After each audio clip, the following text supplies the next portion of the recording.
Ooh, this is pretty interesting, guys. Welcome. If you're already on here, I see at least one person on the YouTube studio. This is my first time officially doing a live on the YouTube and on the gram at the exact same time. So if I'm looking up and down a little bit, it's just because I'm actually on both. So this is my second installment in the Ask Me Anything series. I've been a health enthusiast studying health and nutrition for over 22, 21 years now. Vegan for over 17, raw vegan for over 16 and a half. I've been running the Raw Advantage, my website where I share all my recipes, tips, and tricks to lead a healthier, holistic raw food lifestyle for over 11 years now.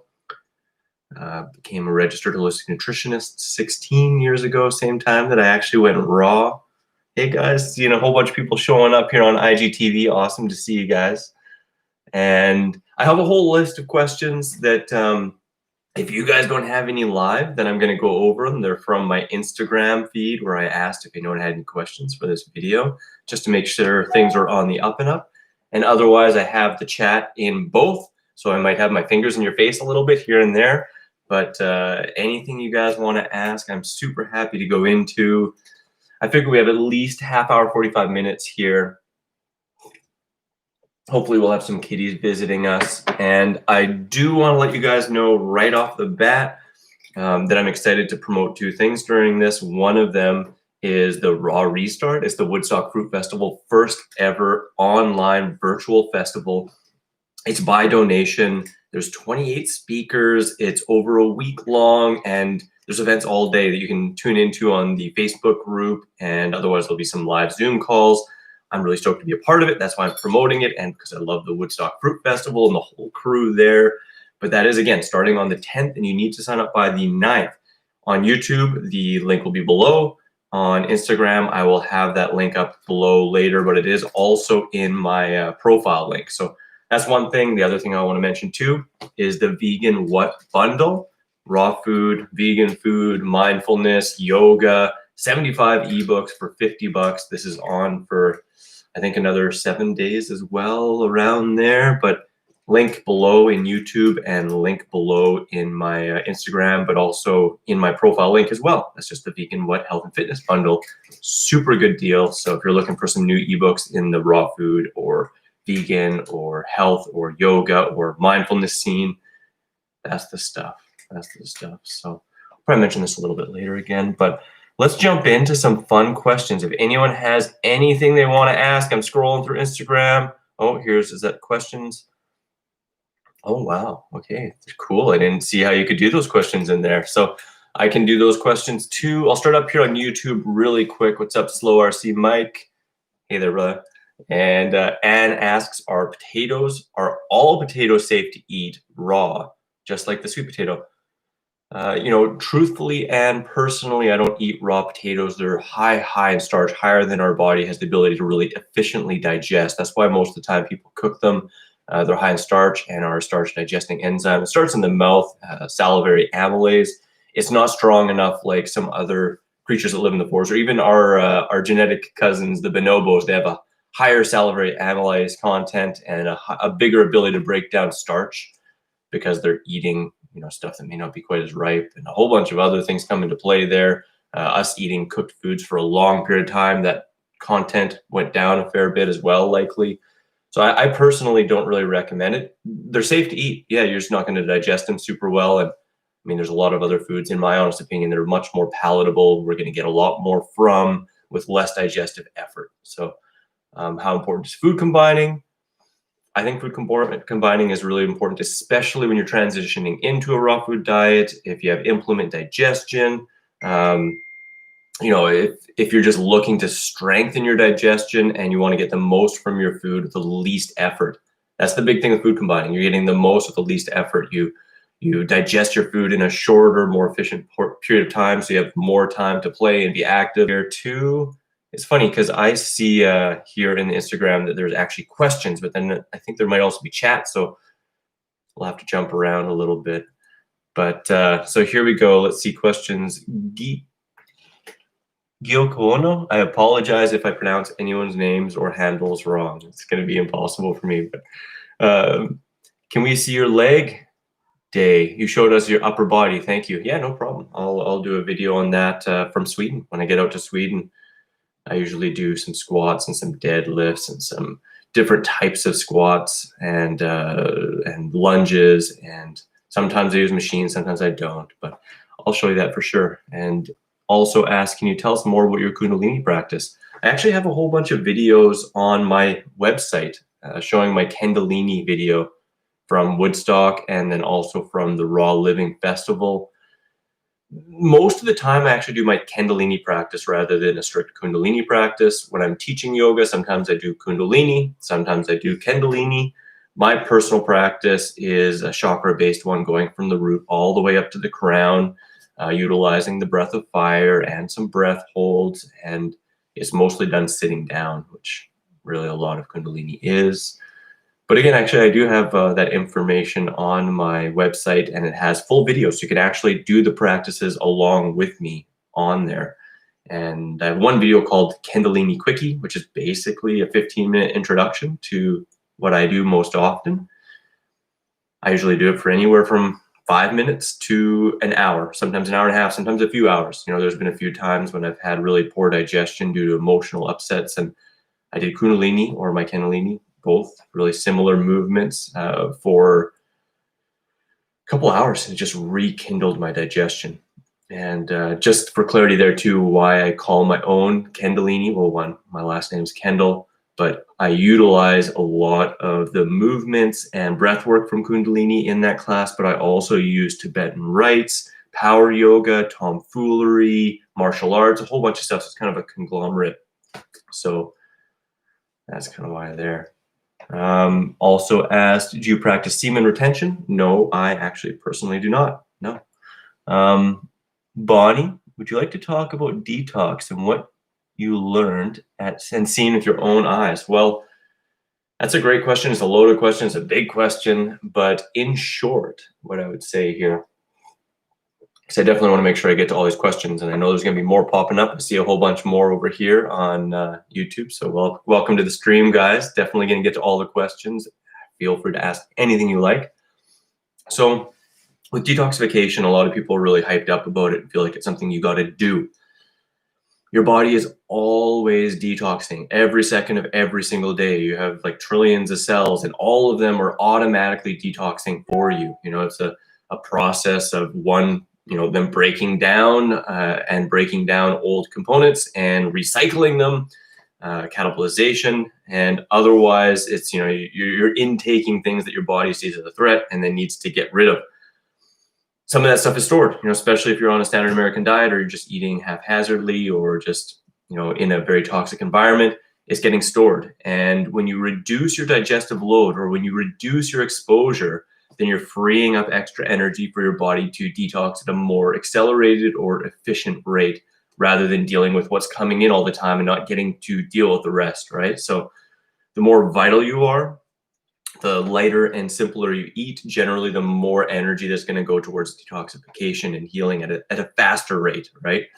Because ideally we're detoxing faster than we're retoxing, you know, and we're just coasting. And that's what the raw food lifestyle is all about, is just reducing that down to the point where you're always ahead of it. And it's a slow but steady way compared to fasting or juice feasting or juice fasting. Which definitely can have its time and place, but myself, I'm much more a whole foods promoter.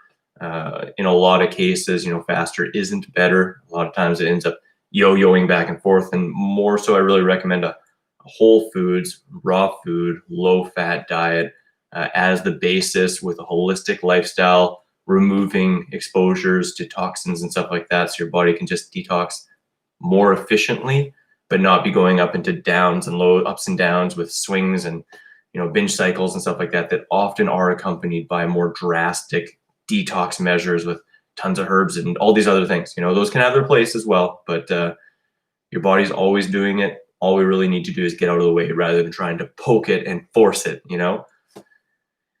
You poke a bear, you force a bear, what's going to happen? Rawr, right? So that's just some of my little thoughts there. We can go a little bit further. I've seen people reverse almost everything and anything, honestly. You know, almost every degenerative disease from cancers to diabetes. Diabetes clears up quick, to candida, to early stage MS, to gosh, you know, like almost anything, skin issues, digestive issues, you know, anxiety, stress, depression, so many things, you know, so many things.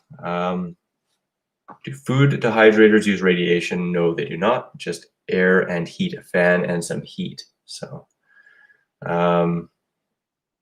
Kay asked, I don't see cucumber on your menu particularly. Does it sneak in on some of your suppers? You know, I don't use a lot of cucumber. It's just not something that I get excited about. You know, like if I'm making noodles, I usually prefer zucchini noodles.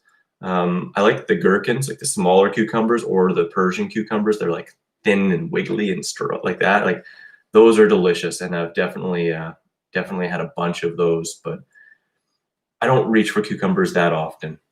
If I get them, I usually like them when they're good quality. I use them in sushi. Sometimes I use them in a Greek salad.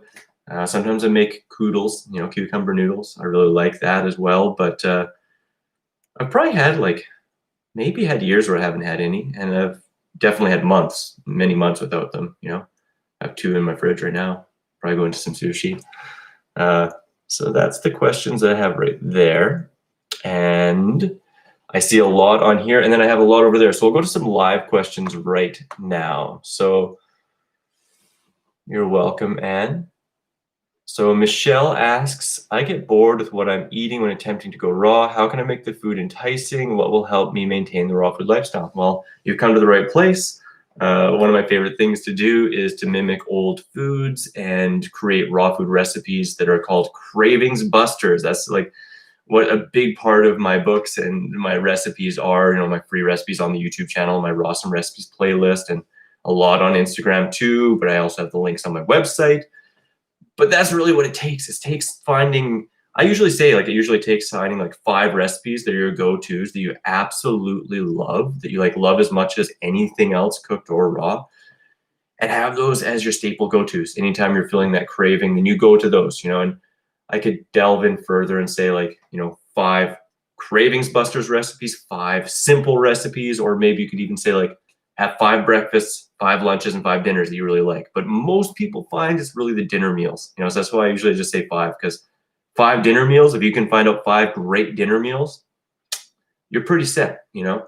I got loads that I've found, and that's what it comes down to, is play, trying a bunch of different stuff out, you know, and knowing that not every recipe is going to taste exactly like their counterpart, but being open to new flavors and tastes, you know, and then getting out of your own way. Oftentimes, if we're really thinking about those things we miss, then we're not seeing what's right in front of us and all the new things we're gaining. So I encourage you to focus on all the things you're gaining, to try out different recipes. Maybe check out my Rawesome Recipes playlist or any of my books.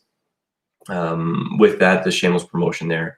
101 and 50 more freaking Rawesome recipes. Those are the simplest go-to recipes that I'd say are like the rice and beans of the raw food diet. Really simple, low fat, 1 to 5 ingredients, perfectly food combined. And those are what I would recommend most of the time.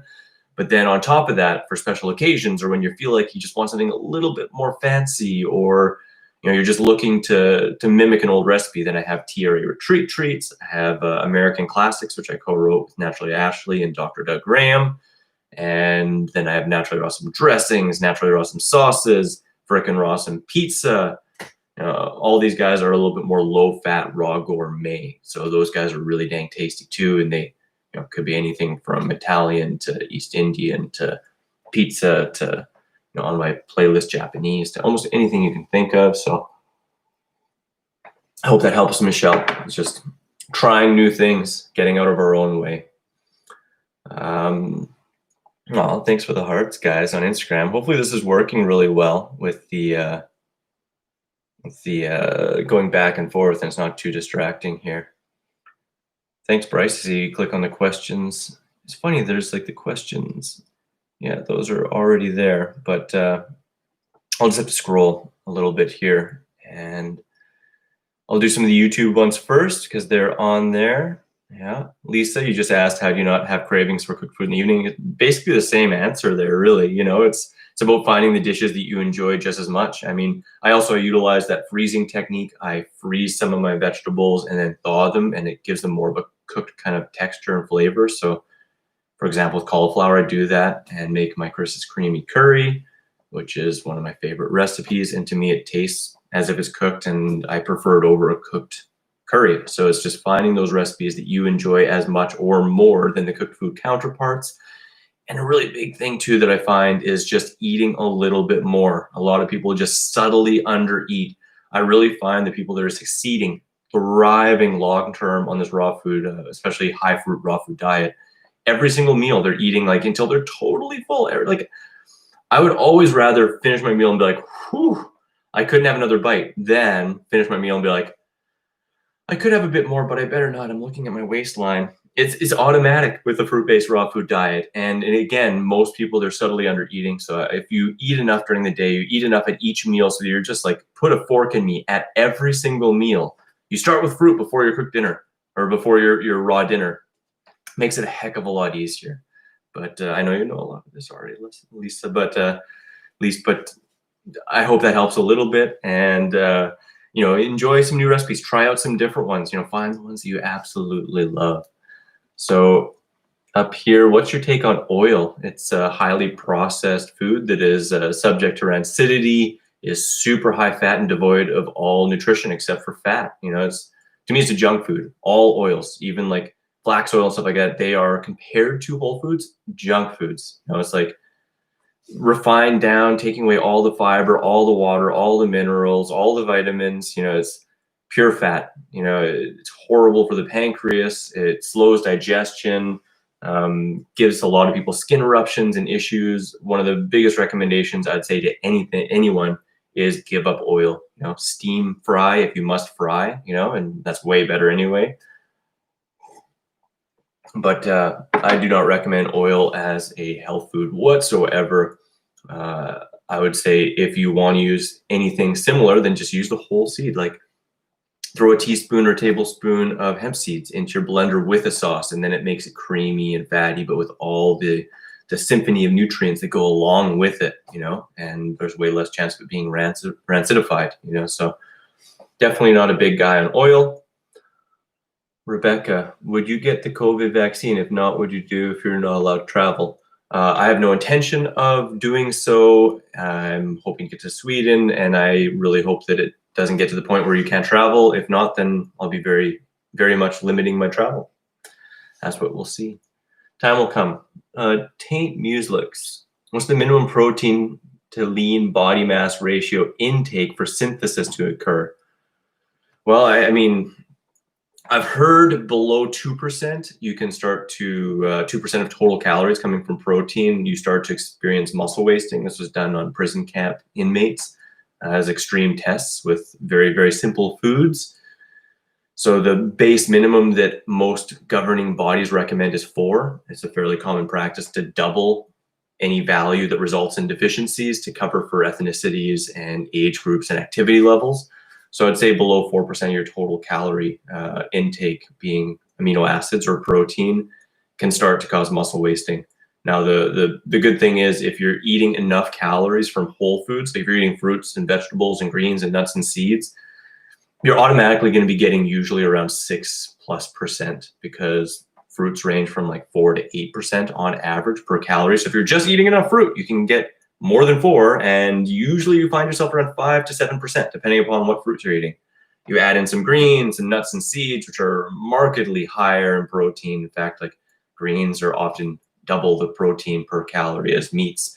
So you automatically bump that up. I find myself usually around 7%, 8%, 10%. You know, I don't see any need to get above there. If you're working out, if you're really active, it's not that you need to up your protein intake. Instead, what it's about is upping your total calories, which naturally increases your protein intake. You up your calories to fit the exertion you're doing, and your protein goes up naturally. So I hope that helps you out, Taint Muslix. Cindy Compton, can neurovascular conditions like Raynaud's, neuropathy, etc. be healed? Suggestions. I don't have a huge amount of experience there, so I can't say with 1000% certainty. I do know a lot of people have found a lot more mental clarity, have seen depression and anxiety and all those types of conditions disappear with a healthy, holistic raw food diet. But it is also more than just about diet. Perspective comes into play, and sleep and sunshine and exercise and all these things. I mean, our brains are very moldable plastic, the new neuroplasticity, and we can rewire it and change it. So I would guess and say probably yes. I mean, it's been shown that people can really change their brain vastly with their diet and lifestyle. So I'd say, but I'm not going to say that I've personally seen those two specific conditions healed. But body, mind, spirit, holistic lifestyle, healthy, happy foods, and getting enough sleep, and testing your mind, testing your memory, and all those things. Like treating your brain like a muscle too. A lot can happen, and I would give it the absolute best chance ever with a healthy, holistic, raw food diet. So hopefully that helped there, Cindy. Hey, Jonas. Great to see you here, brother. Pleasure. And favorite skate trick? Oh, my. Favorite skate trick? I'd probably just have to say the ollie because everything kind of bases from it. But otherwise, I'd say maybe 360 flip or backside Smith grind. I absolutely love it. I don't really have any favorite skateboarder right now. I used to when I was younger. There's so many amazing ones. In my past, it's like, Chris Markovich and Jamie Thomas and Laban and Jeff Rowley and Arto and so many people. There's so many I love these days. I mean, Shane O'Neill's amazing, and Nigel's skill level's insane, and Chris Jocelyn's a favorite. There's a lot. I absolutely love skateboarding. It's just one of my favorite things ever. Hey guys, I haven't looked down here for a little while. Hey Chris from Secret, do you do intermittent fasting? I actually don't do intermittent fasting. I just eat when I'm hungry. To some people that might be intermittent fasting because I usually don't eat until 10, 11 in the morning, sometimes even noon, but to me, this is just actually following my body's natural rhythms, because if I woke up and I was hungry at 8 a.m., I would. It's not that I'm like stuck by a clock. I'm just following my natural rhythms, and I'm very in touch with my body and true hunger. I'm not mistaking anxiousness or irritability or a stomach ache or a headache or being grouchy, any of those things, or being hangry with actually being hungry. That's more of a detoxification symptom. So I'm waiting until I'm actually hungry, free, and clear, and that can be anywhere from 1 to 4 hours after I wake up, depending upon the day before, activity level and what I ate. So some days, some people consider intermittent fasting, but I think it's just actually just paying attention to your body and eating in its natural rhythm. So I hope that answers your question, Secret. I'm going to scroll down here a little bit and keep on going. Andrew, how much water do you drink a day, and what kind of water? I prefer RO, reverse osmosis. And I usually drink anywhere from probably a minimum these days, 1 liter and up to 2.5 liters. Depends on how active I am and what I'm doing and how hot it is. When it's the summertime, it could be really hot and I could be really active, and I might drink 3 or 4 liters, There are some days where I only drink like a cup, like a literal cup. And usually those days, I'm not quite as active, and it's not as hot, or I'm eating a lot of really water-dense, non-sweet fruit. So non-sweet fruit like, cucumbers, zucchinis, tomatoes usually are the biggest culprit. Like some days I eat 7 or 8 pounds of tomatoes, and when I'm getting my water in from there, not a biggie. And, a lot of people talk about eating fruit for their hydration. Sugar does require water to be metabolized. So, you might take something like, I don't know, like a peach, and it takes almost the same amount of water as it takes to metabolize. So yes, it keeps you baseline, but it's not as hydrating as water, So I drink water for hydration. I eat food and for calories and to keep my levels up. But non-sweet fruit like tomatoes and cucumbers and zucchini are actually more hydrating. You retain way more of the water than if you're just eating sweet fruits and stuff like that. So. OJ. Let's see. Hopefully that helps you. You can click on the question queue. Thanks, Bruce. Yeah, I see one more question down there too. So I'll check that out. Don't eat potatoes. I'm new in the raw world. Summer in Paris, 2030. Yeah, no, indeed, I don't eat potatoes. Basically, the way that I look at it is any food that you can eat in its total natural state, when hungry till full, for a full meal and feel great, digest it great, and enjoy it. Those are optimal raw foods, you know? That really points towards fruits and young tender greens. There are definitely others that can make up a part of the diet, but the main food components that I focus on and I eat and I recommend are those foods that you smile big while you're eating and you're enjoying them, and you didn't need to season them, you didn't need to cook them, you didn't need to mix them up and do anything fancy to them to force yourself to think that you need it, put a sauce on it. You know, just simple foods, fruits and greens, you know, and then growing out from there. And I love to make sauces, I love to make dishes and stuff like that, and that can all work and all fit, of course. But you know, potatoes, if you tried to sit down to a meal of raw potatoes, you would not be a happy camper. Trust me, it would not go so well. Yeah. So any advice to help with my digestive system to adjust to veggies? So that's a good one, Sandra. Slow and steady. You know, I mean, I would focus on young, tender, leafy greens. Add a small handful to your smoothie, or during or after any fruit meal. Have a small handful and just chew it really well. Sit with gratitude, you know, eat when you're in a calm, balanced, grateful state. That helps a lot, you know, and it's just, again, slowly growing. Because if you see what I'm eating, you see me eat like a 6-pound stew or curry, you're like, whoa, you try it, your body will be like, no, that's way too much fiber for me. Took me a long time to get up to the amount that I'm eating these days. You know, I've been doing this again over 16 and a half years. And when I first started, it was smaller levels of those foods, slowly increasing. What that does is it allows your body, your digestive system to adjust, your hydrochloric acid, or HCl, to slowly go up. It goes up in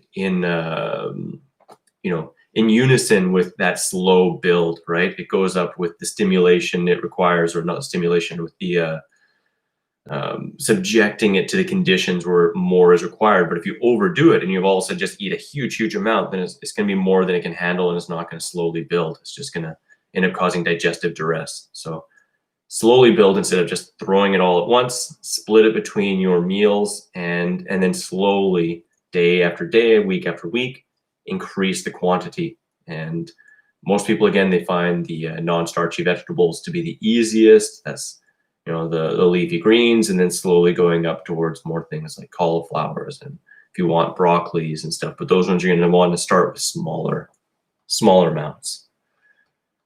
So I hope that helps.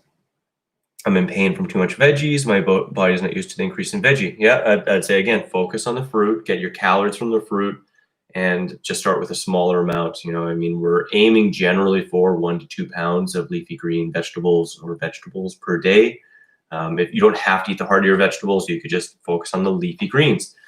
And if you split that up, it gets to be smaller amounts, but you don't necessarily need to be starting with 1 or 2 pounds. You might be starting with half a pound and just spreading that out throughout your meals, so that it gives your body a chance to adapt and adjust, rather than trying to stuff it all in one meal. So hopefully that helps, Sandra.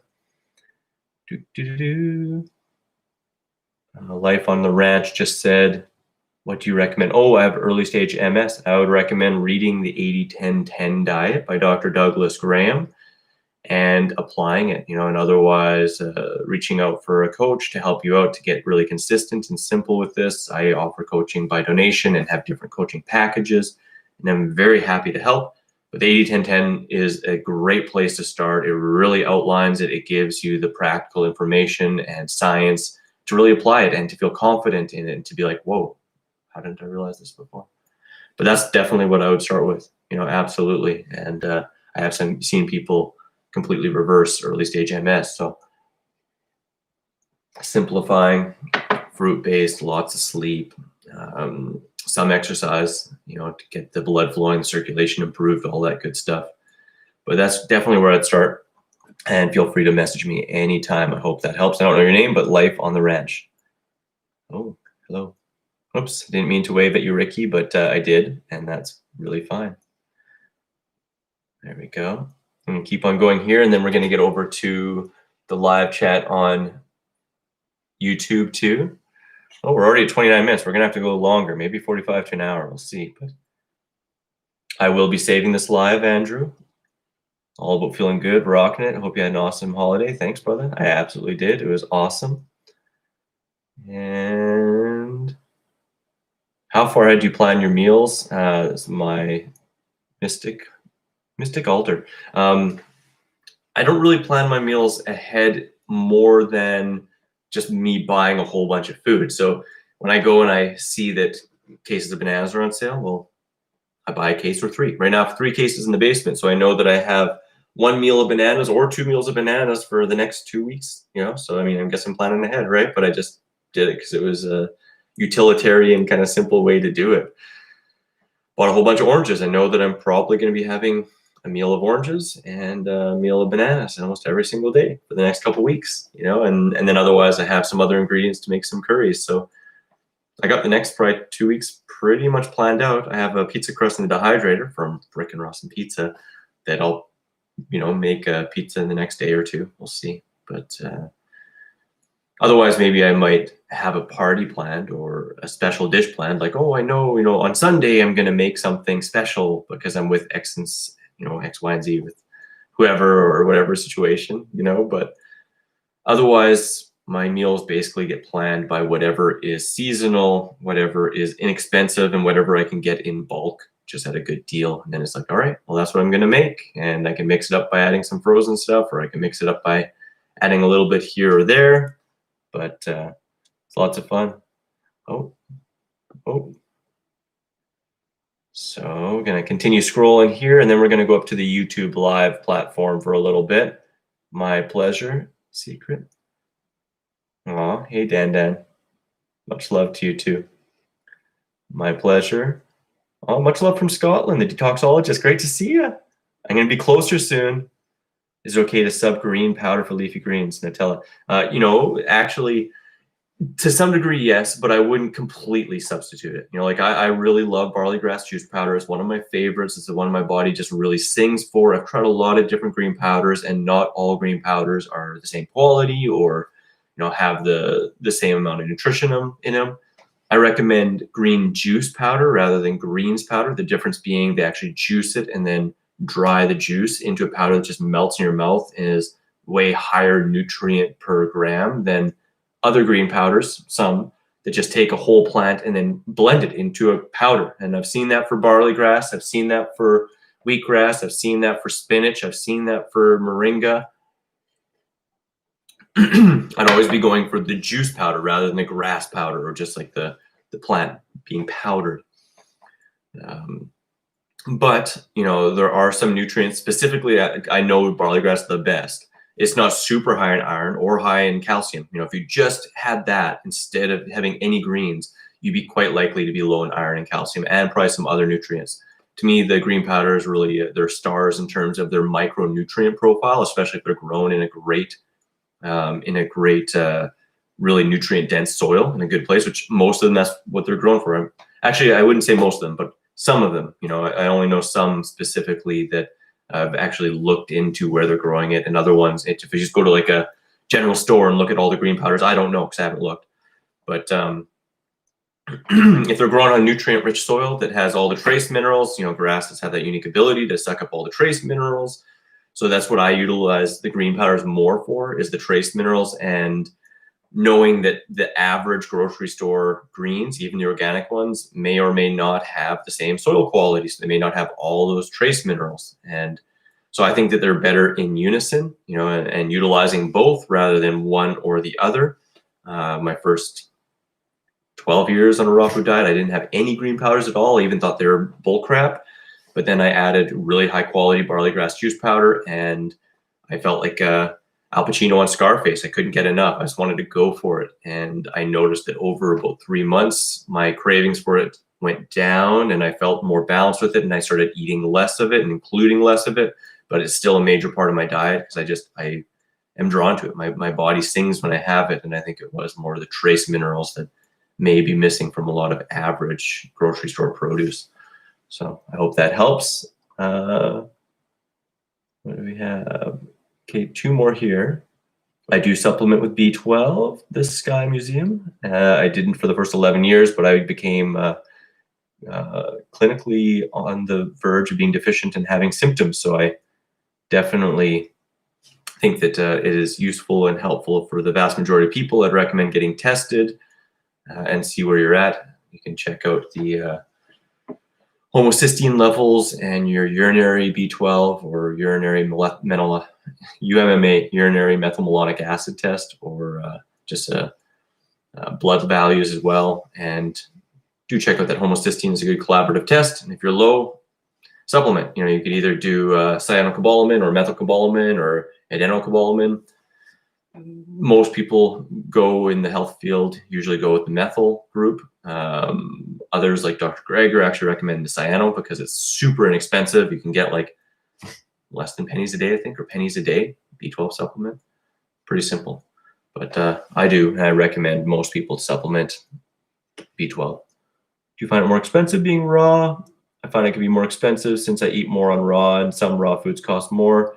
That's all about feeling good. I actually find it cheaper. I mean, especially when I compare it to my past life when I used to drink and smoke and go out to fast food restaurants or go out to restaurants. I spent way more. I really love deal hunting. I consider myself a fruit hunter, so I'm always out, and I generally spend between $5 and $15 a day on average for my complete food expense. You know, so to me that's way less because I used to spend that easy. I mean, on a weekend I'd spend 40, 60, 80 bucks. You know, I mean, I just buy in bulk. I buy lots of a few things rather than a few of a lot of things. I try and eat seasonally and get the things that are the best deal, and I end up spending a heck of a lot less. You know, I just find it a lot easier to do it that way. And sure, I splurge on some things here and there, but you know, it all evens out. I might have a $25 day some days, you know, I might even have more.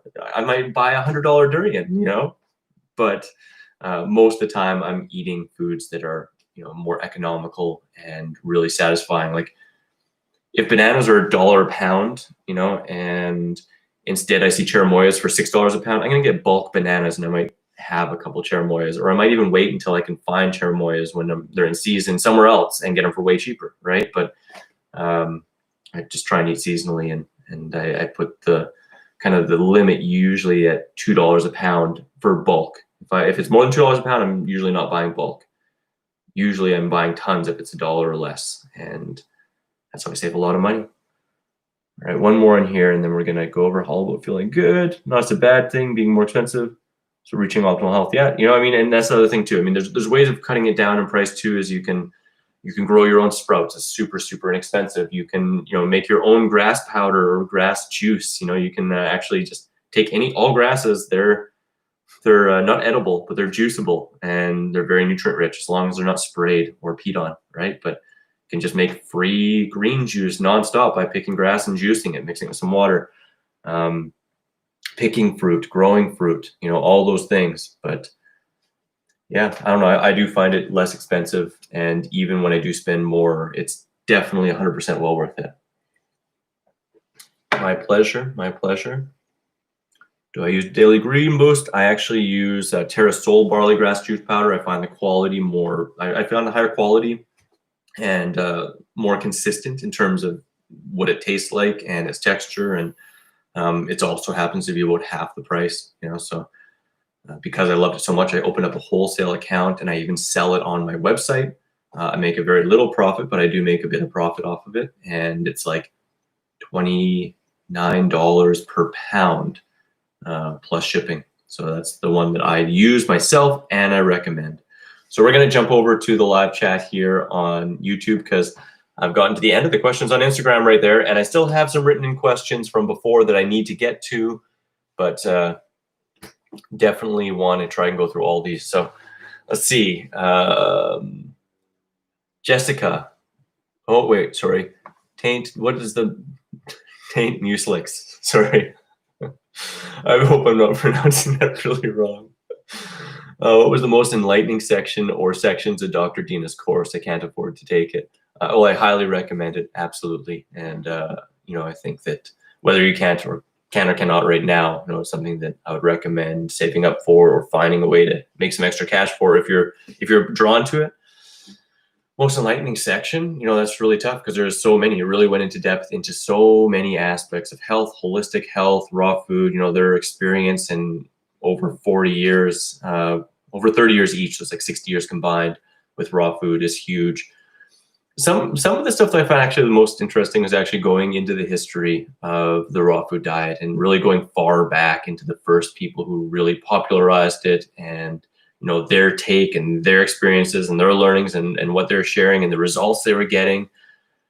I found that really fascinating because a lot of times we just think it's like, oh, it's like us and the people before us and the last 20 years, but it spans back over 100, and way longer than that in reality. But that'd probably be one of the biggest ones. That quickly answer this one. Pure Life Cam, thoughts on Kangen water?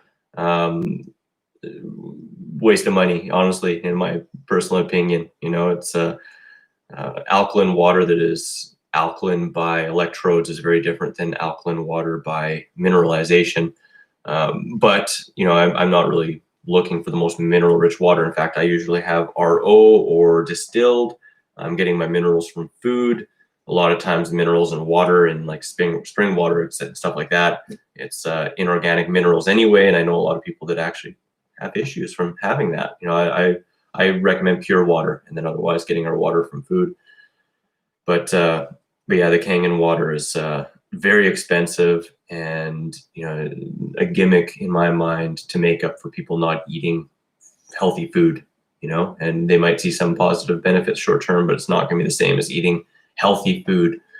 And if I was going to have a Kangen water device, I mean, I'd still have a drink of it sometimes, but I wouldn't recommend drinking alkaline water all the time, as it can diminish your stomach acid and cause other issues. But I would use it more for the acid water that comes out on the other end as a cleaning product. So that's the best way to use that. So Jessica, do you have to watch calories at all when eating fruit? Not whatsoever, with one caveat. If you're a really emotional person and you're trying to stuff down your emotions with food, yeah, maybe. Like, you can overeat fruit. You can. If you're hating it and you're hating yourself and you're forcing the fruit down, yeah, you can overeat it and you can gain weight. But in 99% of the cases, if you're actually emotionally present and you're choosing to eat when you're in a calm, balanced state, or as close as you can, you're choosing to eat for nourishment, for loving yourself, for loving the food, and you're stopping when you stop enjoying the food, then definitely no. And this is a concept that takes time to learn because it's totally different from what most people are doing, right? So it takes some time to find that balance. But the thing is, in 99.9 again % of the chance of cases, people have a hard time eating enough on fruit. So what it really comes down to, in my experience, is eating right between as much as you can and as much as you enjoy. So as soon as you stop enjoying it, maybe finish that piece of fruit, but have another bite or two. And if you're disgusted by it, then stop completely. Just like, that's good enough, right? Because that can happen. And that's one of the most amazing things with mono meals, with eating, like one food at a time, when hungry till full. Your body will give very clear indications that you've had enough. You'll all of a sudden stop enjoying it. And in the beginning, if you're not getting enough calories and you're losing weight, that's where some variety can really help out. And having, like the most watery food first, and then going to the more dense. So you could start with, say, grapes, and then go to mangoes, and then have banana to finish it off. And you're going to get more calories in. But yeah, it's really a diet of abundance. It's a lifestyle of complete abundance. If you feel like you could have more, I would recommend having more. The amount you can eat in one sitting comfortably, physiologically, it goes up over time, and it only goes up over time by slowly eating a little bit more each meal, having one bite more every meal. If you feel like you could have another bite, maybe have another piece. If you don't feel like you can finish it, set it aside for 10 minutes, bring it back, finish it, right? So it's the only diet I know of where complete abundance is not only encouraged, but it's the most helpful thing. And you can really literally eat until you don't want any more at every single meal. It's low fat, raw vegan in a nutshell. Really awesome. Easy salad dressing recipes. My favorite is mango tomato. I got so many on my website, so many in my recipe book, so many in my free app, like many. I have a whole book just on dressings. naturally awesome dressings. I have naturally awesome sauces, which teaches you how to be a sauce chef. You know, so that's what I'd really recommend checking out. But if you just want to check out my free app, it's the Raw Advantage Raw Recipes on the Android store and on the Apple store. There's tons in there. You know, there's lots in there. So I hope you really enjoy those. Mango tomato is always my favorite. Doug Graham always says his favorite is celery with any berry. So like, you know, blending raspberries and celery. You know, it's like savory and salty, you know, but there's millions you can make. And with the Naturally Awesome Sauces book, it teaches you how to become a sauce chef. So that might be something to look at as well. Dr. Dre Tube 9, always ahead of it, right on. All pride for the detox, I think what we're talking about there. Cameron, any thoughts on world events if the age of Aquarius is going to get even more ridiculous? We're in the greatest show on earth, you know. I'm just focusing in on myself and ways to, you know, up my vitality, up my happiness, up my compassion and my connection to others, to be able to help people with the things that I've been blessed by, and, you know, everything else happening out there. You know, it's happening. You know, it's going on, and you know, we can either accept it or not. I think it's a pretty amazing time that we're in right now, ripe with huge opportunity. People being pushed to one side or the other side. Yeah, it's your choice whether you want to jump in on that train or not, you know, but I'm just focused on self and growing and helping people. And yeah, I think that it's likely to get a little crazier before it gets more streamlined. Time will tell. Time will tell. IDFWF, tips to prolong the life of produce, i.e. keep things in the fridge, these out, store in water. For the most part, most fruits and veggies, once they are ripe and ready to go, will keep longer in the fridge. You know, there are some exceptions to that. And some things, they don't taste as good, or they kind of change if you put them in the fridge. Like tomatoes apparently get a little less tasty in the fridge. Apparently cucumbers are better out of the fridge.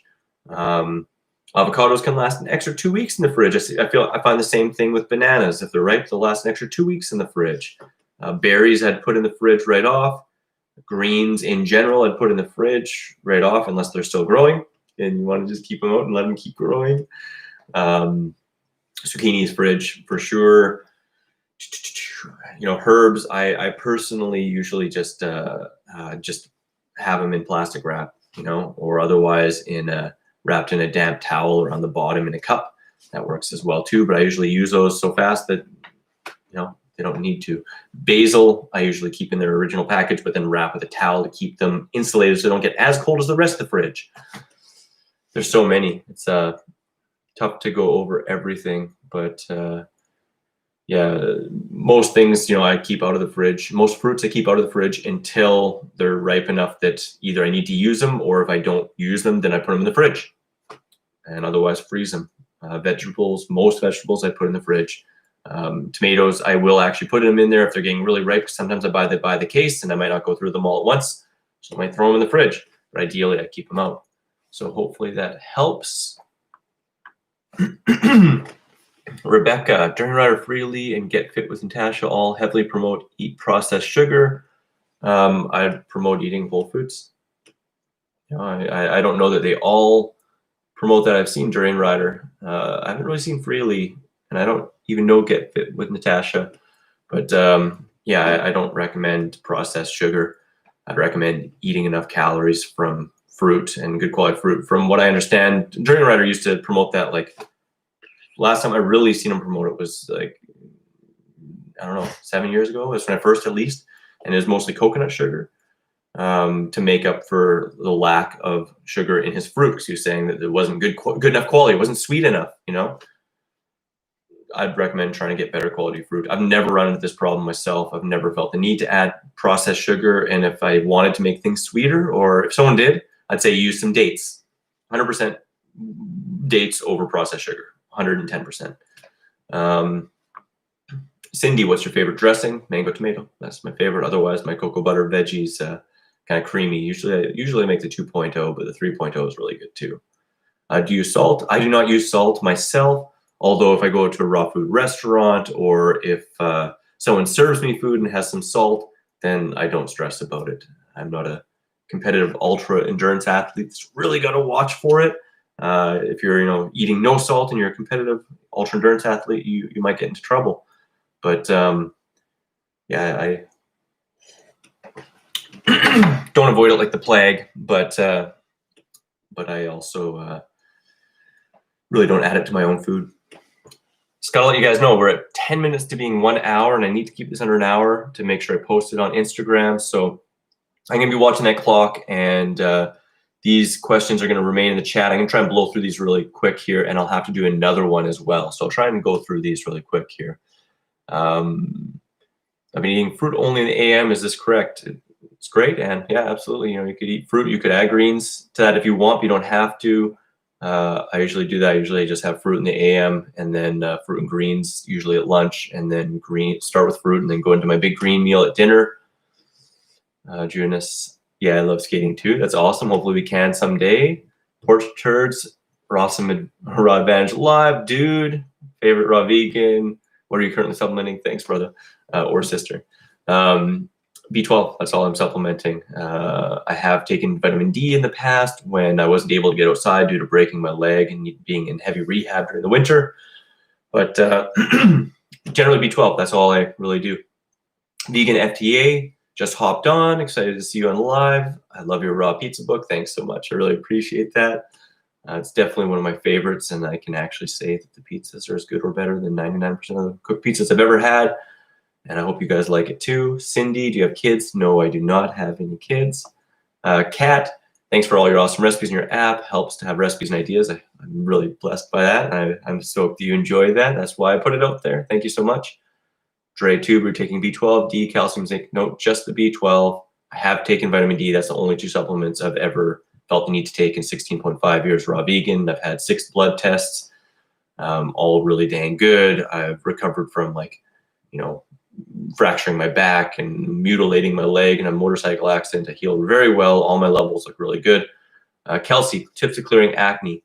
Simple, low-fat, raw vegan. Lots of fruits, as much greens as you enjoy, slowly ramping those up. Lower amounts of healthy fats, hemp, chia, flax, pumpkin, stuff like that. Keeping it simple, I would recommend reading the 80-10-10 diet. That is one of the quickest things to clear up on a simple fruit-based raw food diet.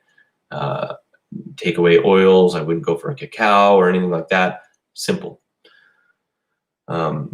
IDFWF, do you purchase only organic produce? Any fruits or veggies you don't feel it's necessary? No, I definitely do not. In fact, in the first bunch of years raw, I mostly ate conventional because that's what was available 16 and a half years ago, or within my price range, or quality, because a lot of times inorganic stuff can actually be crap quality when it's not in a organic grocery store or other stuff like that. So there are some things I aim to get organic, mostly greens, things that I can't peel, but I don't stress it. I wash it or I peel it if I can't get it organic. And if it's more than double the price, I usually go for conventional. I recognize that not all organic is better in terms of nutrition, and not all organic pesticides, because they still use different sprays on organic produce. They're just organic. And sometimes those are actually worse for human health than conventional sprays. So to me, it's not a black and white issue. I strive for organic. When I'm in Costa Rica, I get almost all organic. If it's available, I get organic, but it's not a given. And it's definitely not a stress for me whatsoever. I do take into account the daily dozen and the clean 15, or not a daily dozen, the dirty dozen. But yeah, so hopefully that helps you. Kate, you're handsome. Thank you, Kate. That's nice. Debbie, hi. Wow, we got a lot here. What I'm going to probably do is I'll have to stop the Instagram live. So here you guys on Instagram, I'll stop that in the next 5 minutes so that this can be saved on Instagram. But on the YouTube live, I believe I can go longer. So I'll go a little longer on the YouTube live. So if you're on the Instagram and you want to keep on going, you can hop over to that. If you've been watching this recording, then you can go over to the YouTube version if you want to continue on. I'll do a little bit more. But I'll finish off these Instagram questions because of that. Here we go. Look at that. And how's your Swedish? It's okay. It's going to take some more practicing here. Oh, wow. Okay, there we are. For organic juice, yeah, fresh organic juice is great. Absolutely. When buying fruit in bulk, how do you keep everything fresh and not run into problem of eating too much because they're going bad? I've done it long enough that I just kind of know how to do it. It's just a skill that you take time to build and to do, right? I just really every day kind of look at what's available and eat what's the ripest. That's what determines what I'm going to eat. What's the ripest, what needs to be eaten. If there's too much, then I throw it into the fridge or into the dehydrator or freeze it, and occasionally I have some stuff go bad, but it's pretty rare because I go through everything and then just make sure that I'm eating what's ripe. So I hope that helps. Sandra, I love your energy and positivity. Such a pleasure. Absolutely. Thanks for sharing that. Regenerate on raw, rational mono feeding has been so healing. It's a rotational mono feeding. It's awesome, right? Debbie Meyer green boxes, how they keep veggies fresh. Yeah, there's those and green bags and stuff like that. I just recommend, buying enough that it's going to be lasting for a while, but also buying enough that you're going to eat it while it's still relatively fresh. I usually get my greens a little bit more often and my fruits in bulk because most of them need to ripen. Is it true that all fruits except for avos and bananas ferment rather than ripening after picking? Nope, I wouldn't say that's true at all, actually. Lots of fruits can ripen after being picked. Some of them will not get any sweeter or will not, develop denser mineralization after, of course. But no, there's some fruits that you can pick after and they'll continue to ripen. So I wouldn't say that's true. I imagine processed sugar has an acid ash. Well, I mean, it's being processed without the co-minerals and alkaline minerals that are normally accompanying it. So it would lead to acidification in the body as opposed to fruits that have all their minerals intact. Do you recommend dried fruit from stores? I do not have a dry hydrator. Sure, but I mean, get like dates with the seeds. I don't rely on a lot of dried fruit. I get dates and sometimes mulberry, sometimes raisins. I'd recommend the bulk of the diet being fresh fruit.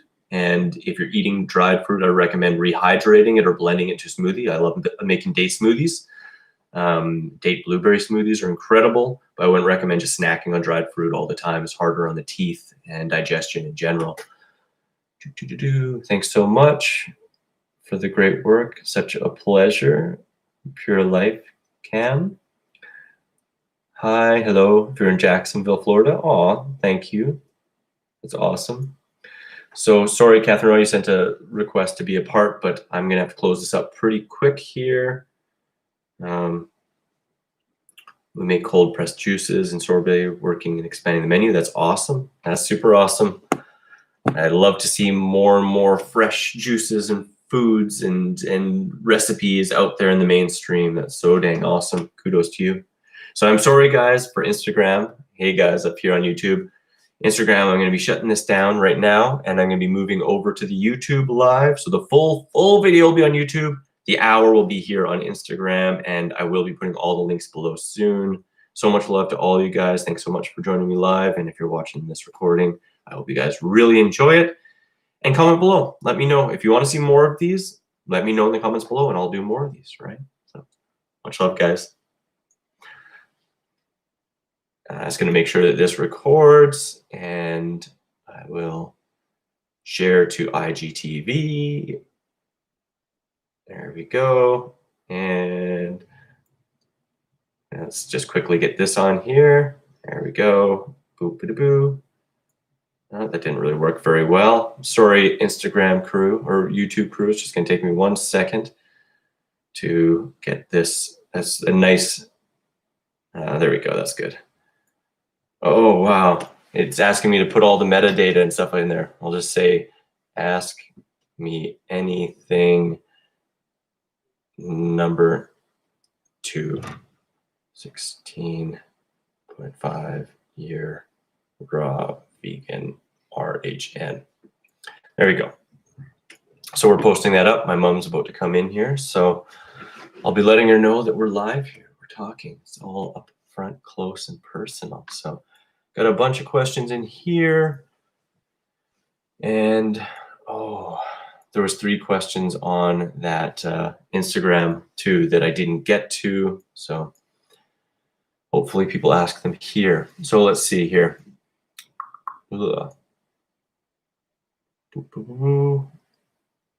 Any tips on clearing acne? We already talked about that.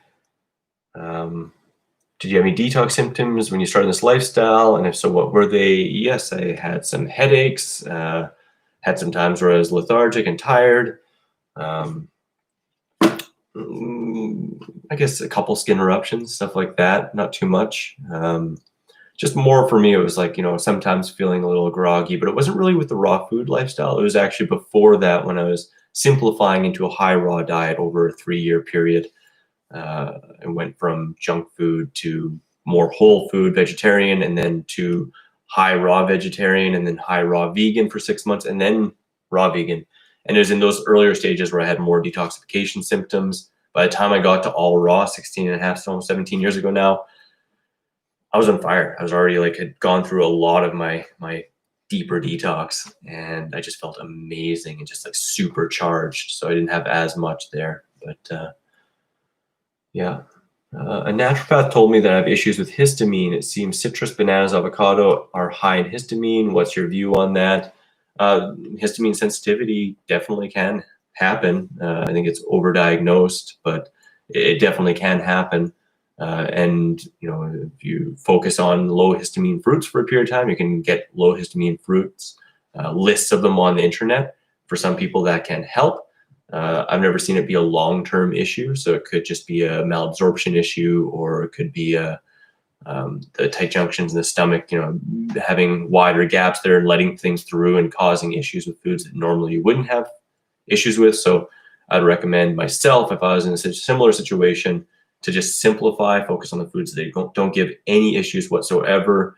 If some of them have histamine, then it's not necessarily strictly just histamine, right? But if you want to avoid that for a period of time and then slowly introduce them and see how that works, help repair the gut beforehand, that's personally what I would recommend doing. Hella, thank you. Lifer V, have you ever tried raw goat's milk? A lot of vegetarians are mentioning how their health soared after taking it. I'm not even in the absolute slightest drawn to milk of any kind. I was grossed out by cow's milk in my early teens. I didn't even think about vegetarian or vegan. I just was grossed out by milk in my youth and stopped drinking it in my early teens. I have no health issues or any issues that I feel like I need to take in something like that. Yeah, I'm just not drawn to it.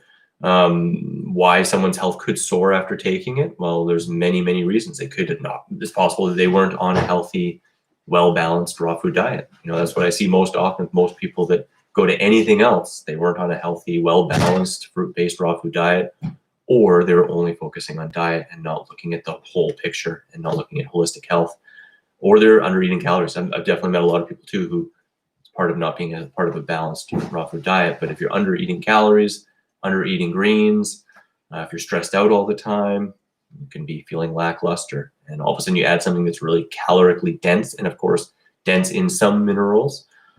Well, yeah, you could be getting what you weren't getting. It's not a failing of the diet, it's a failing of what you're actually eating, your diet and your lifestyle. So it's the same thing with, people going away from veganism. Does it mean that veganism's flawed and you can't survive as a vegan? No, it means that there are people that eat a unbalanced diet and don't get great results, right?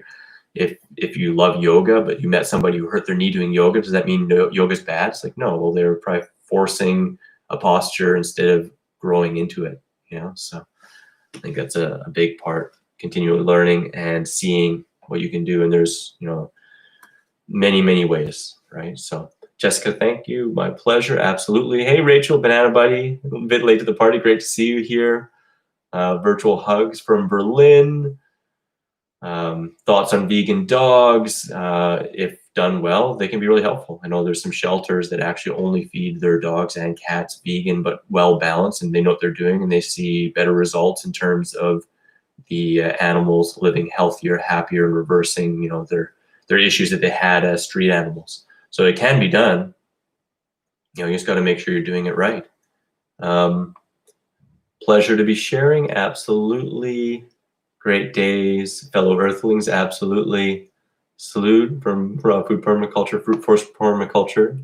Hello to you. Ordered Raw Pizza Book. I hope you absolutely enjoy it. How many times a day do you eat by James? It really can range anywhere from 2 is usually the minimum. Like there's an odd day where I've had 1 meal, but it's just because I forgot. I was really busy and ate a big one. But most of the time I eat 2 meals. Sometimes I eat 3. Sometimes I eat 4. It depends what I'm eating. If one of those meals is bananas or a date smoothie or persimmons or mamey or jackfruit, then it's usually just 2 meals a day. If one of those meals isn't a sweet fruit like that, and I'm eating more juicy fruit, more oranges, more melons, more stone fruit, then usually bumps up as 3 because they're a little bit less calorically dense, right? So I require more volume. So, but it's usually 1 or 2 fruit meals and greens or vegetable-based meal. Let's see. Hey, you made it here.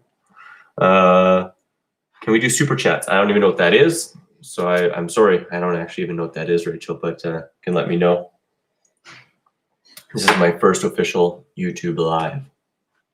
Let's see. So much conflicting information out there. It's amazing to have someone like you bring a consistently scientifically backed common sense logic. So valuable, peace, love, and seasonal fruit. Such a pleasure. Dr. Dre Tube. What I really try and do is balance my, hey mom, you're in the background of my live. Oh, hi. Hi. What I really try and do is 1, consider my personal experience and the experience of those who have the success I'm looking for. 2, what does the science say? Most current science. 3, what does my intuition say? And 4, what does nature say? So those are my 4 pillars of anything I'm looking into. I consider those 4 pillars, and yeah, I often find that the mainstream doesn't fit all 4 of those pillars, right? And to me, it really is a good, what is that called, way staff or whatever, to see what the truth is. So hugs and mung beans for all. So awesome. What's your opinion on soaking nuts? I read different ideas or the usual obligation from La Pernice. On a low-fat raw vegan diet, I don't really worry about it a lot because I eat so little. I mean, tablespoons a day, or every other day. And I'm often eating things like hemp seeds and chia seeds, flax seeds, which are a little tougher to soak anyway. Kind of a pain in the butt. Really what happens when you're soaking nuts and seeds is it breaks down the phytates and allows you to actually absorb it a lot easier. It creates a more bioavailable nutrient profile and easier to digest for people, right? So if you're eating a lot, like when people are eating raw food gourmet or high fat raw, then I would say it's way more important. If you're eating low fat raw gourmet and you're getting the bulk of your calories from fruit and greens, and you're just adding a little bit of nuts and seeds here and there, nothing I'd really worry about a ton. When I'm using nuts, or if I'm using cashews, or if I'm using walnuts, which actually takes out some of the bitter tannins and makes them more palatable anyway, pumpkin seeds, I'm using bigger ones. Yeah, often I will soak them. Not all the time, but often I will, especially if I'm making a more fatty recipe. But it's nothing I'm concerned about. I mean, getting a little bit less nutrition from the nuts or seeds isn't going to bother me because I'm getting the bulk from the whole fresh foods, but it's also not a bad thing if you have the extra time, if it doesn't stress you out and you're just eating a little amount. So, but I wouldn't recommend stressing over it. If you're eating a lot, I'd recommend going towards lower fat anyway. Instead of soaking your nuts and seeds, I'd recommend reading the 80-10-10 diet and applying a high fruit, lower fat diet, and then continue soaking if you want. So I hope that helps a little bit. Carrie, when you freeze veggies to mimic cooked, are there any veggies that do not thaw well after freezing? Yeah, carrots. Those guys like that. Carrots, probably parsnips. I've never tried them because I don't eat much parsnips. I don't find zucchini or cucumber does very well, but the ones that I find work the absolute best. So that's maybe the other way of doing it. Broccoli, cauliflower, cabbage, onions, mushrooms, corn. Even Brussels sprouts are pretty darn decent. Asparagus is pretty decent. Those are the main ones, and the fresher and higher water content the vegetable is before you put it in the freezer, the better it's going to be. So if you buy a cabbage and you let it get all old and dry and then you try and freeze it, it's not going to be that great. It has to have that water content, and that's kind of the magic. The water content freezes, expands, bursts the cell wall in the food, and then when you thaw it, it's more loose and kind of like broken down. So it's actually easier to digest. The flavor and texture changes, and it's a lot of fun. Like thinly slicing some cabbage to put in a borscht. You know, I do some carrots sometimes, just not a lot of them. But I hope that helps there. Cameron, I corroborate the raw milk talk. I had a lady flip out at me in Miami, owner of Miami Raw Food Company, who told me that her husband almost died and she couldn't have kids because of having the milk or not having the milk.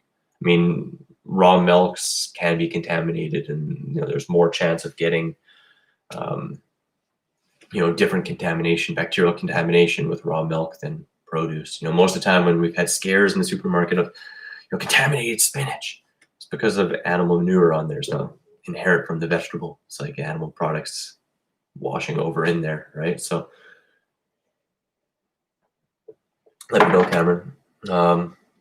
Of only eating raw vegan foods, claimed you could only get B12 and cholesterol from animal products. Isn't B12 a bacterial cofactor produced in our gut? Okay, yeah, so we do produce B12 in our gut, but it's at a lower place than our uptake site. So that would, to me, kind of show that when wild in nature, I mean, we wouldn't have toilet paper, stuff like that. We wouldn't be as pristine, like disinfected as we are here. We'd come into contact with our feces a little teeny bit. Like we're talking about like the amount on a pinhead that we need in a year, right? Like we don't need a huge amount, but it only absorbs at a certain rate. So you need it a little bit more often throughout the year than just getting a pinhead once in the year. But we'd be touching that. We'd be, touching whole foods that are in public, in nature, that have the bacteria on them. We'd be swimming in natural bodies of water that could have B12 on them, in them. We'd be drinking that water. We'd be coming into contact with it. It's an environmental nutrient, It's just because we live disinfected, sanitized lives now, and all of our food is chemically sprayed, and the soils don't have it as much in the general produce, that we're not coming into contact with it as much. We're making sure we wash our hands all the time. But again, if we were out in nature, we'd probably come into contact a little bit, touch food, touch our mouth, touch our face every once in a while. Yeah, it sounds gross, but we wouldn't have been as disinfected, right? So, I mean, B12, that's one there. Our body produces all the cholesterol it needs. We don't need dietary cholesterol. It's not a essential nutrient. I've had my cholesterol levels checked 6 times over the last 16 years, and my doctor said they're perfect, like literally perfect. He's like a newborn baby, perfect, like perfect. Yeah, people get tricked into a lot of things by charismatic people who are just repeating information, rather than going into science and going into the studies and comparative physiology and looking at what is actually needed.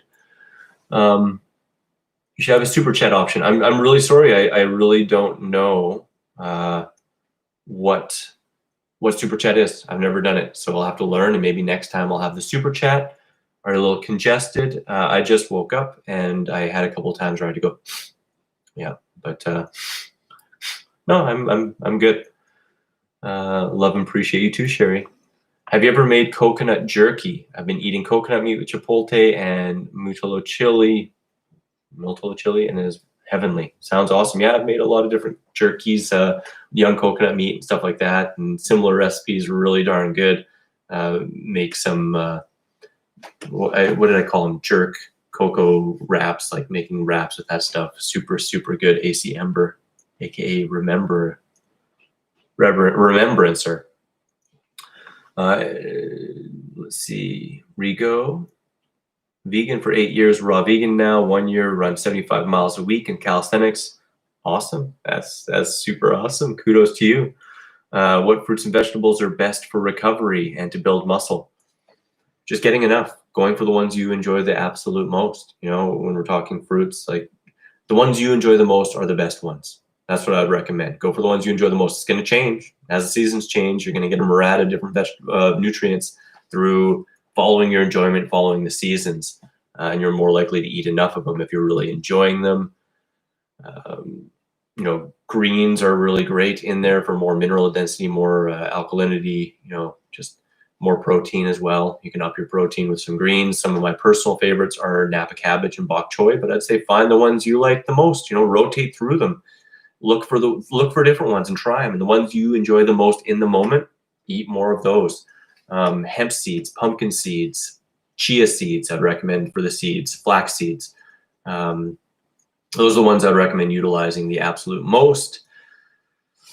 Yeah, those are the big ones. You know, sprouted lentils, if you want extra protein, you want a couple different amino acids that aren't quite as high, but I went like a decade without any of those and always felt really dang good. Always was able to build muscle. It's about getting enough calories and pushing hard and recovering enough, getting enough sleep, and that's how you grow the muscle. Enough calories, enough variety, enough sleep, and pushing dang hard, always going for more. So hopefully that helps you. Jessica, do you ever include maple syrup? I have on occasion. It's not a common thing, but yeah, I'm a raw foodist to be happy, healthy, and connected, not a raw foodist to be raw. So if a recipe has maple syrup or salt, as I mentioned, or I use frozen peas, which are actually technically blanched, not 100% raw, I'd say 99.9% of the time my diet's 100% raw. But if it has a bit of peas or maple syrup in it, definitely don't stress it. It's just not what I usually do. I prefer the raw items myself.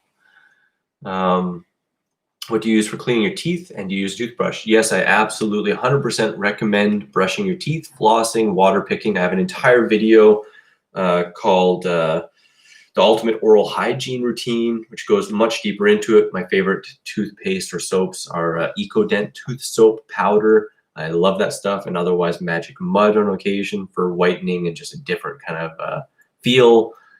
I'll use almost any toothpaste once or twice, just make sure I spit it out if it has fluoride or anything like that. But I like the natural stuff myself the best, the EcoDent and the tooth powder. And I like a tooth pick, you know, or a spray, right? Water pick. I think those are really important. And I'd recommend brushing before bed. I also have a high xylitol toothpaste I use sometimes too. Xylitol is from the birch tree, and it when the little bacteria that produces acidic waste on your teeth and causes cavities eats the xylitol, it dies. Doesn't sound very vegan, right? But it prevents that bacteria from proliferating and causing issues in your mouth. So high xylitol toothpaste can be really helpful too. But I like all of those. Oh, it's where people can donate you money. That's the super chat. People can donate money to super chat allows you to donate to during live videos, option for your settings before you go live. Cool. Thanks, Sherry. Thanks, Jennifer. Thanks, Rachel.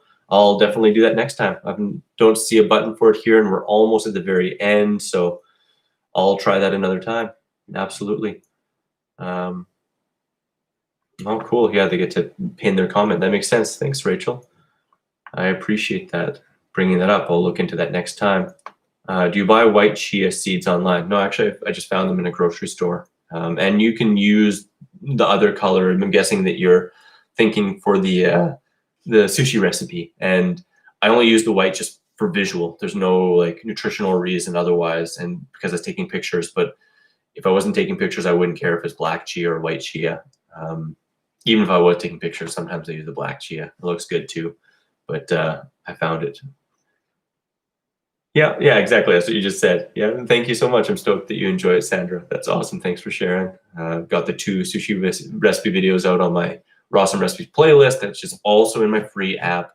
The free app is one of the easiest ways to get all my recipes. And again, that's just the Raw Advantage Raw Recipes. I do want to mention the Raw Restart. Again, you got to sign up before the 9th. The link is down below in the description. Really recommend it. 28 speakers from the Woodstock Fruit Festival and new speakers. Annette Larkson, I hope I'm pronouncing it right, like 76-year-old, like 40-year raw vegan or 50-year raw vegan. I'm not sure. She's amazing. There's a lot of people that are part, if you're familiar with the Woodstock Fruit Festival, we're basically all there. And going to be on there all week. And it's donation-based, so you can just donate whatever you like and then join in as much as you possibly can. I'll be on there live every single day. So yep, that'll be lots of fun. And then, of course, the Vegan What bundle, 75 ebooks for $50. Link below. You're going to definitely want to check that out. Lots of information. Food Force Permaculture, great days, Chris and fellow Earthlings from Southern Vancouver Island. So awesome. Peace out with mad respect. Missing Missing Howie.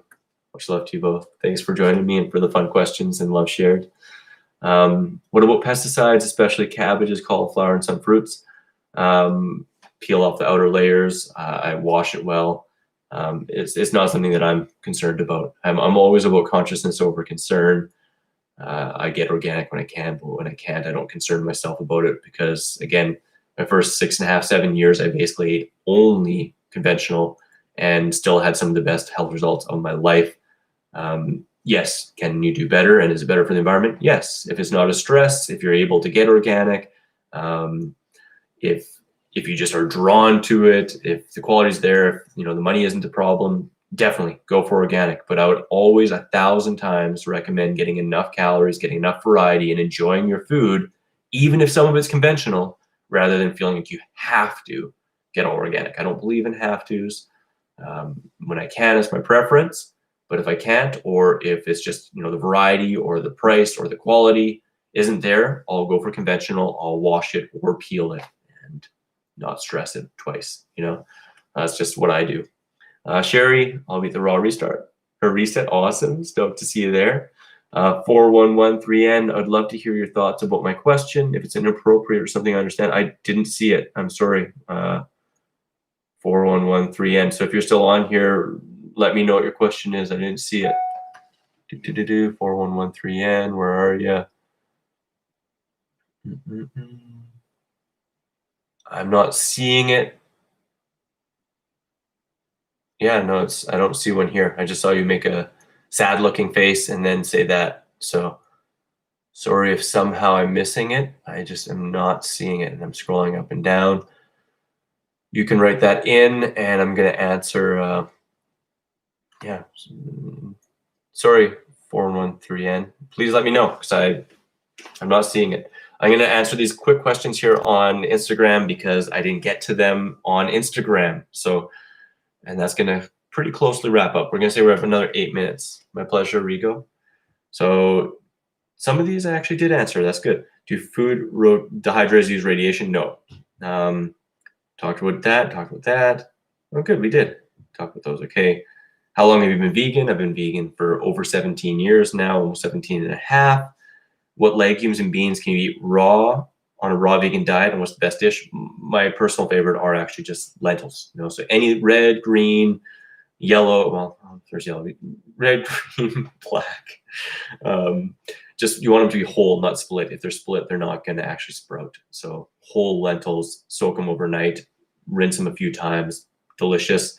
I use chickpeas on occasion, but a lot of chickpeas gives a lot of gas. So I usually use them in smaller quantities in recipes, whether that's whole or whether that's in hummus or falafels. You can get my free falafel recipe on my website or my app or anything. But yeah, those are my personal favorites. You can do adzuki beans. You can do mung beans. The one that I know you definitely do not want to do is kidney. Do not try and soak and sprout kidney beans. They're toxic and they'll make you sick. How do I stop spiraling if the whole world's spiraling, like literally on a subatomic level? Relax, breathe, focus on the things you can control. What you put in your body, how much sleep you get, what input you're putting into your mind. If you're watching the news and freaking out about all that stuff, or instead you're just focusing in on yourself and your own little world. Those are the things that are going to bring more consistent calm and happiness. The world events that are going on, and I believe, in perfection. I believe it all has its place. I believe that everything is running as it does for our greatest opportunity to grow and share and help and come together in the end. And it's up to us to determine what that looks like. And I think through focusing on ourselves and those we love and spreading the information and experiences we have that uplift us, we help everyone. So I hope that helps you, and we can always talk. Why is low fat important with a raw food diet? Praise C10.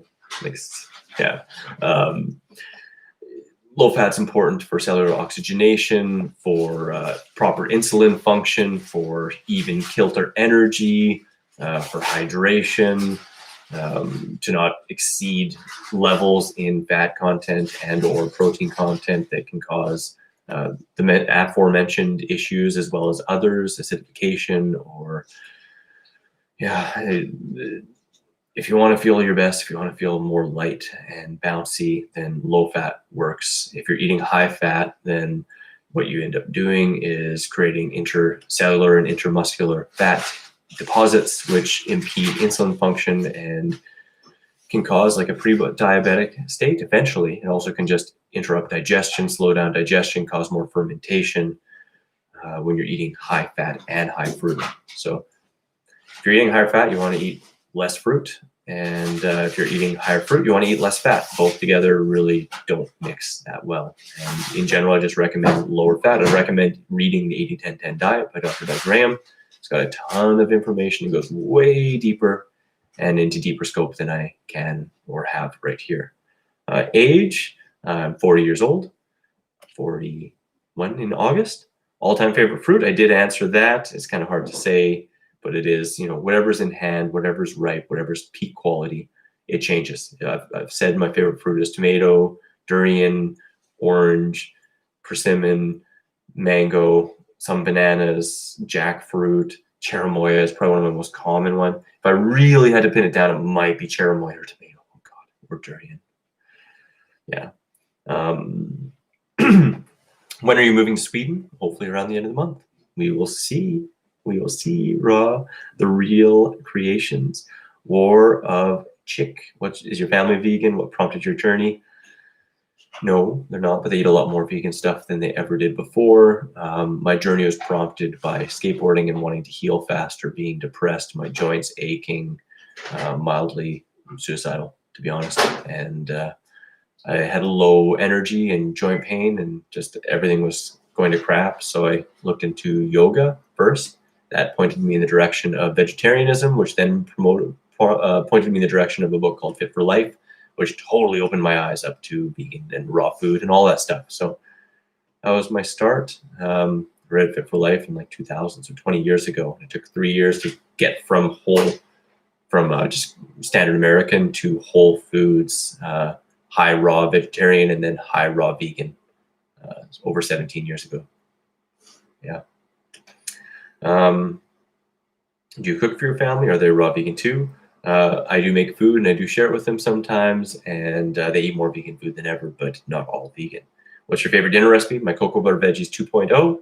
It's in my Frickin' Awesome Recipes playlist and on my app. It's definitely probably my favorite go-to dinner recipe. When will we be in Sweden? Hopefully the end of the month. Fruity Lou. What made you become raw vegan? Just kind of went over that. Food staples, whatever seasonal. And in front of me, a lot of times it's bananas because they're always seasonal. Right now it's oranges, different greens, tomatoes are always around. I mean, those are some of the big staples that I would do, I guess. All right. No, I didn't just see it. 411. You just said, I would love to hear your thoughts about my question. If it's inappropriate, I don't know where you're sending it, but it's not showing up in the chat here. So I don't know if it has foul language or something and YouTube somehow blocking it. Yeah. Man, your thoughts about B12. I actually did talk about that earlier.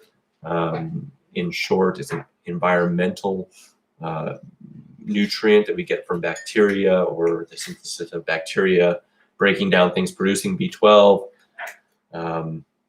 Most people would be best to supplement it. You can get tested, get a UMMA or an MMA test, as well as a homocysteine test to see as a collaborative test if you're doing well, and otherwise really inexpensive.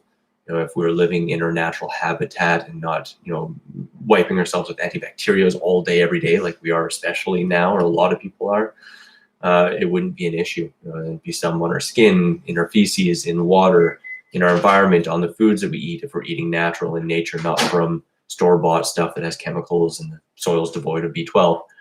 So it wouldn't have been an issue in our natural environment, but based on the modern lives that we live, living in houses, more sterile than ever before, bathing and showering with soap every day and toilet paper and all this stuff, supplementing is probably the best recourse for most people.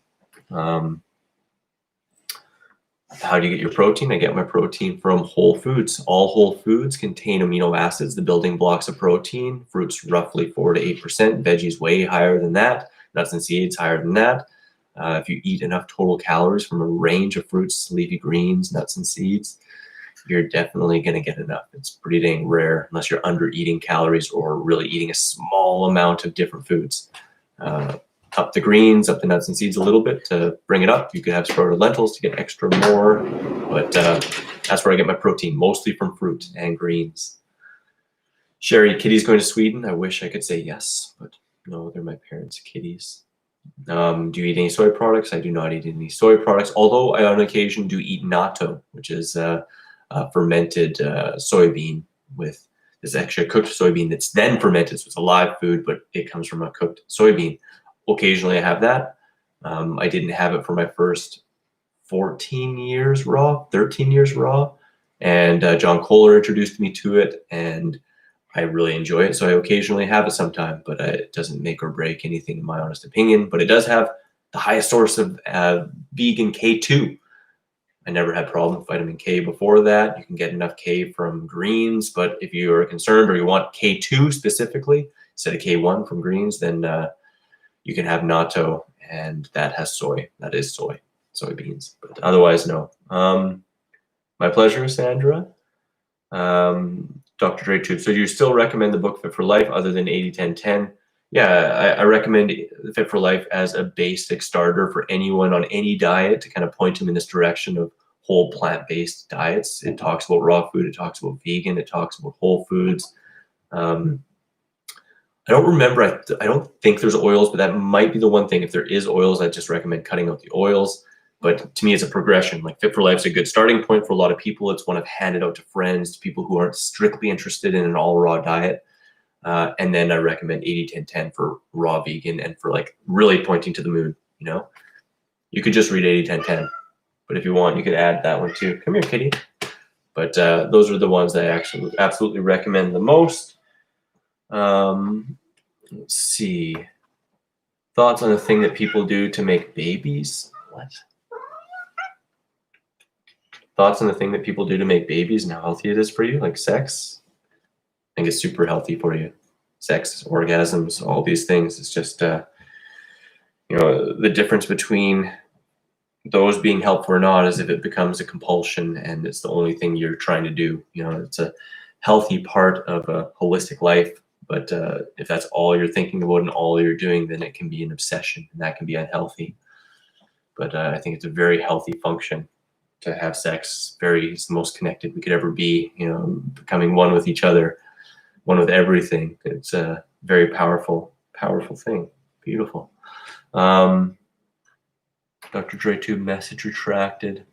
Yeah, 4113N. If you can try and write it in here, try and rephrase it. Just write it right in here where you're writing it here. I don't know what's happening, why it's not in there. But yeah, and otherwise, if you want, you can private message me, but I don't know why it's not showing. Oh, that's what it is? That's the thing people do to make babies? Yeah, okay, so hopefully that's it. Yeah, I just think it's very natural, very healthy. My aunt was a sex ed teacher when I was in grade school, so I learned a lot and researched a lot, and natural family planning and knowing cycles and all that stuff. I think it's and if you want to have kids, then you know even better, right?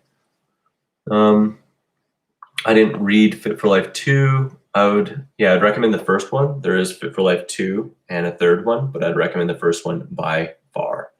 So hopefully that answered your question, 4113N. Thoughts on kefir water? I think it's pretty dang delicious. I've researched it a little bit. I've been making it myself. I really enjoy it. Do I think it's a necessity or there's any magic to it? Not necessarily. It's got healthy bacteria that can possibly help you out if you have a imbalance in gut flora, but there's hazy ground and controversy on there. But if you just had or antibiotics or something like that, or if your stomach seems out of sorts, could be something to try, you know, may or may not be for you, but it's pretty fun to play with and quite delicious, I think. Cabbage salad is good unless you eat it in an accompaniment to fruit. Currently, I don't have a blender, so what would your suggestion be for cabbage plus fruit salad that doesn't require a blender? Mihai. I mean, in general, I'd recommend making your salads out of young, tender, leafy greens. cabbage can be good, but a lot of it can be a little bit sulfury and a little bit hard on digestion for most people. I usually do like to slice it thin and freeze and thaw it, and then make more of like a creamy dressing on it rather than a fruit dressing. If I was making a fruit dressing, it'd be more of like a citrus, lime, or orange, or like orange avocado or lime avocado, something like that. Or otherwise, mango, lime could be really nice on cabbage. And otherwise front loading the fruit. So eating a fruit meal first and then having a smaller amount of cabbage salad rather than just a giant super cabbage salad.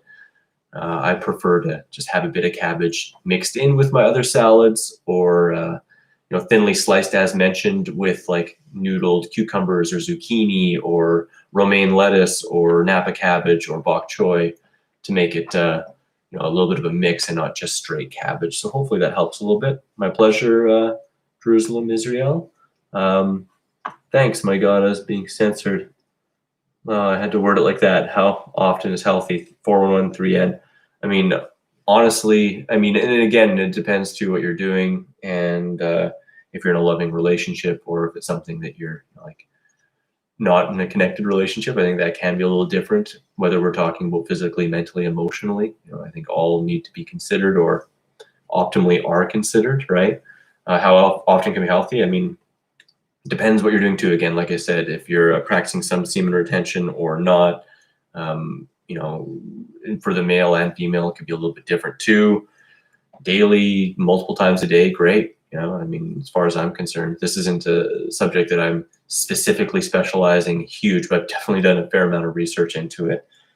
If you're retaining, then as much as you want. If you're not, then possibly more than 3 or 4 times a day might be a little draining. It depends on your diet too. I don't know. I think the act itself, and maybe not to conclusion more often, conclusion a little less often, but daily, either way, I'm not concerned myself. Other people are. There's the controversy, right? Is ubiquinol vegan? I don't really know much about it. I'm sorry. So, sorry, Lawrence, that's not something I'd have to look into a little bit more. What's your favorite source for salads? I'm guessing you're saying salad. I don't know what you're mentioning there. Pleasure 4113N. I love napa cabbage. I love bok choy. I love arugula. I love Boston. I love red lettuce, green leaf lettuce, romaine, spinach on occasion, dandelion on occasion. I love lots of them. Sherry, yeah, I used a Magic Mud. It's like a charcoal-based toothpaste. Well, guys, we're rounding this out. We're over an hour and a half, a lot longer than I intended to go, but I hope you guys absolutely enjoy this. If you did, comment below. Let me know what you want to see more of. If you want to see more of these or more topic-related videos, I'll do some more lives. I got Kitty down here. Wow. Just hanging out, but this has been a blast. It's always a pleasure to connect and share and grow together. You can check out a lot of stuff. I have I think 800 videos on my website, therawadvantage.com. There's a search function, so you can search almost anything, and I've probably talked about it even more in depth. Got lots of recipe books. I got my Raw Vegan Lifestyle Success System, which goes super into depth into the body, mind, spirit, fully holistic course, 5 modules, and you have lifetime access, all that fun stuff. So I go really deep into there. Let's see. Such a pleasure, absolutely. Holistic nutrition, yeah, absolutely. That's really what got me into this. I took a registered holistic nutrition course called from CNN, Canadian School of Natural Nutrition. I guess getting into yoga first started off and really got me into holistics, and Fit for Life really got into holistics as well. So it's just really looking into all lifestyle aspects that are present in health creation, so it's not just about food. And in fact, if we just focus on one of any of the aspects, then, we're not going to get the full result. And if we're really lacking in one, well, we're not going to get the full results. And some people have found up to 23 or more different holistic aspects of life. So it can go really darn deep, a little deeper than have the time for as we're closing up right now. But I'd actually recommend reading the 80-10-10 diet. He goes into a lot. Dr. Doug Graham goes into a lot of the different aspects of a holistic, healthy lifestyle. The key ones that I would say would be, quality food, quality sleep, quality water, quality exercise, quality relationships, sunshine, emotional poise, recovery, which kind of goes hand in hand with sleep. And I mentioned water, so hydration. But those are the big ones, all in balance. So, favorite salad dressing, I did mention before, mango tomato is my go-to. I really absolutely love that. Can teeth regenerate enamel? I've found I actually had a hole in the middle of my front two teeth, probably because I never flossed for years and years and years. Maybe got stuff stuck in there. It grew back. It grew back. I didn't get that filled. So, I mean, my personal experience, yes, some science-minded people say yes, and a lot of people say no, but I've seen some. So, I mean, remineralization from eating a lot of greens, brushing my teeth at night, and sometimes in the morning as well.